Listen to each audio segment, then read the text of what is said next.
Europe 1, 7h46, l'interview vérité. Thomas, vous recevez ce matin François Asselin, le président de la CGPME, la Confédération Générale des Petites et Moyennes Entreprises. La CGPME, qui comme le MEDEF et l'ensemble des organisations patronales, demande à l'État de veiller au respect du droit et à dénoncer, en parlant des blocages, des méthodes irresponsables. Bonjour François Asselin. Bonjour Monsieur Soto. Bon alors là, ça fait des semaines qu'on voit une situation figée, ça fait des jours maintenant qu'elle se tend, cette situation. On fait quoi? Vous suggérez quoi maintenant?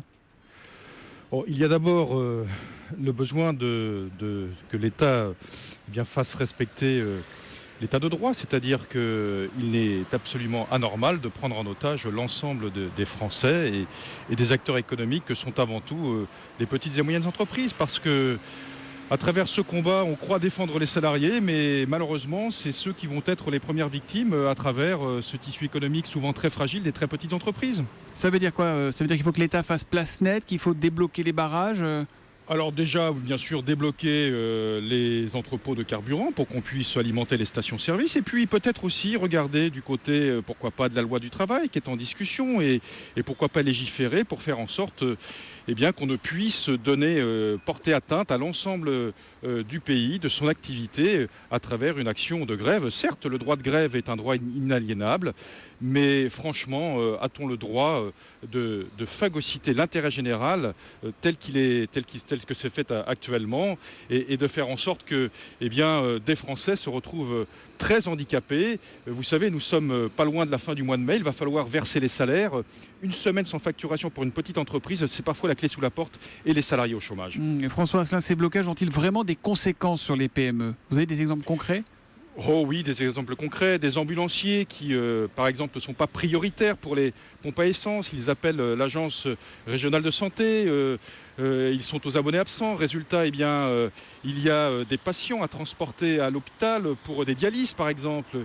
Il y a la ville du Puy-en-Velay qui, il y a 2 jours, a eu un câble de télécom de sectionné, pas de téléphone, pas de réseau internet, pas de téléphone portable pendant plusieurs heures, des entreprises qui n'ont pas été dépannées, des transporteurs qui ne sont pas ravitaillés. C'est-à-dire qu'aujourd'hui, nous avons fait une enquête flash hier à la CGPME, et nous avons eu en quelques heures plus de 750 remontées de nos adhérents. 70% d'entre eux sont aujourd'hui très impactés par cette situation. C'est absolument irresponsable. On le disait, il y a un mieux depuis 2 mois sur les chiffres du chômage. Est-ce que vous pensez sincèrement François Asselin, que cela puisse remettre en cause la petite embellie de l'économie française?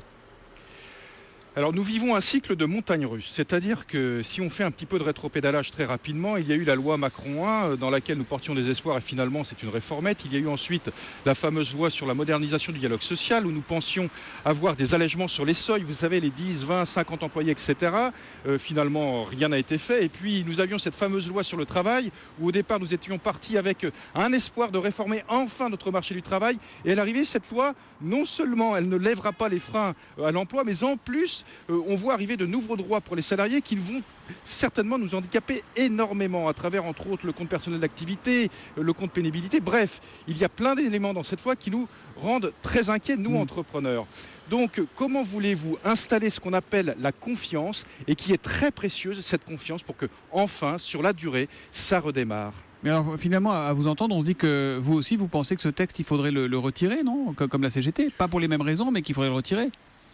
Ce que nous avons dit, nous, à la CGPME depuis le départ, et c'était ma prise de parole à la sortie de Matignon, nous avions dit que nous allions assister à une réforme à l'envers. C'est exactement ce qui se passe. C'est-à-dire que dans cette loi, il y a malheureusement des éléments qui sont franchement anti-économiques. Lorsqu'on regarde, par exemple, ce qui se passe sur les franchises, où dans cette loi, on considère les franchises comme une unité économique entière, c'est-à-dire qu'il va falloir, chez les indépendants franchisés, mettre en place des comités d'entreprise et un comité central d'entreprise. C'est la mort de la franchise, tout simplement. Donc on marche sur la tête. Il faudrait que le gouvernement, il faut le retirer, se poser la question de retirer cette loi, déjà qu'il édulcore cette loi des éléments qui peuvent porter atteinte à la bonne santé économique du pays. Mais est-ce qu'il faut pas le retirer, puisque vous n'êtes pas content, la CGT n'est pas contente? Pourquoi garder un texte qui mécontente tout le monde? Monsieur Soto, on est dans une situation très, très singulière, c'est-à-dire que le gouvernement est dans un corner. C'est-à-dire que s'il retire sa loi, quel qu'en soit d'ailleurs le contenu, il va faire un aveu de faiblesse terrible et va faire croire que ce pays n'est pas réformable. Or, ce pays, je le dis, il est réformable. Pourquoi ? Parce que le principe de réalité est plus fort que tout. Nous assistons aujourd'hui au chant du cygne. Il faut savoir que les réformes structurelles dont le pays a besoin, si nous ne le faisons pas, nous, entre Français, d'une façon paisible, c'est l'environnement extérieur qui nous l'imposera. Et là, ça sera beaucoup plus douloureux. Il y a un petit cafouillage dans la communication gouvernementale entre Bruno Le Roux qui dit que peut-être ils vont revenir sur l'article 2, celui qui donne la primauté aux accords d'entreprise par rapport aux accords de branche. Manuel Valls qui dit pas question, on n'y touche pas, le texte, il est comme ça. Ça serait un drame pour vous si on touchait à cet article 2 ou pas ? Vous savez, cet article 2 concerne à peu près 4% des entreprises, puisqu'il y a 96% d'entreprises qui n'ont pas de syndicat. Et pour signer un accord d'entreprise, il faut une présence syndicale, et encore une présence syndicale majoritaire à plus de 50%. C'est-à-dire que aucun accord, quasiment aucun accord d'entreprise ne pourrait se signer sans la plume de la CGT. Pourquoi ces gens-là sont-ils aussi radicaux dans leur action ? On ne comprend absolument pas pourquoi ils bloquent le pays, pour la raison qu'ils annoncent, à savoir l'article 2 sur cette loi sur le travail. Oui. Donc c'est absurde. Je pense que ce bras de fer, eh bien, si ça amuse les uns et les autres de montrer l'épaisseur de leurs muscles, en tout cas, c'est tous les Français qui en sont victimes. Et ça, c'est pas normal. On vous dit des choses en coulisses, il y a des négociations cachées ou pas ? Oh, ça discute, bien sûr. Moi, je vais appeler M. Martinez aujourd'hui et lui rappeler que ces actions font des victimes. C'est avant tout les salariés des petites entreprises et les entrepreneurs de ces petites entreprises qui au quotidien prennent des risques. Vous savez, ceux qui bloquent aujourd'hui la France, ce sont les nantis de la République. Ils ne mettent pas en danger leur propre situation salariale. Demain, la fiche de paye continuera à payer. Dans la petite entreprise, c'est pas tout à fait la même musique. Merci beaucoup François Asselin d'avoir été en direct sur Europe 1 ce matin. Vous êtes, je rappelle, le président de la Confédération Générale des Petites et Moyennes Entreprises. Merci et bonne journée à vous. Merci.